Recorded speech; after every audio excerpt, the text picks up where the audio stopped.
मासनं केला आहे।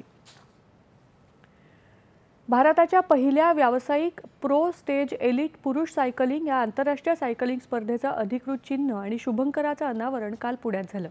यासोबतच पुणे ग्रँड टूर 2026 या भारतातल्या पहिल्या जागतिक पातळीच्या सायकलिंग स्पर्धेची घोषणाही करण्यात आली। यावेळी मुख्यमंत्री देवेंद्र फडणवीस आणि उपमुख्यमंत्री अजित पवार उपस्थित होते। पुणे ग्रँड टूर ही स्पर्धा 2028 मध्ये होणाऱ्या उन्हाळी ऑलिम्पिकसाठी पात्रता फेरी म्हणून स्वीकारली जाणार आहे। महाराष्ट्रात आणि भारतात सायकलिंग क्षेत्रात क्रांती घडवण्याची वचनबद्धता यावेळी त्यांनी व्यक्त केली। पुणे ग्रँड टूर ही स्पर्धा पुणे जिल्ह्याच्या शहरी भाग, डोंगराळ परिसर आणि ग्रामीण भागातून खेळवली जाणार आहे।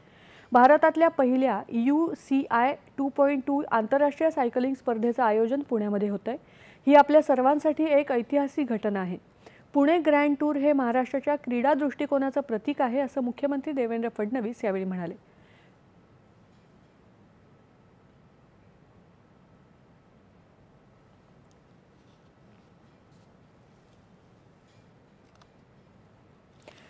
तर उपमुख्यमंत्री अजित पवार म्हणाले की सायकलिंग हा केवळ एक खेळ नव्हे तर ती एक जागतिक चळवळ आहे। आपण जगातल्या सायकलिंग समुदायात सामील होण्याच्या दिशेने या माध्यमातून पहिलं पाऊल टाकलंय असंही ते म्हणाले।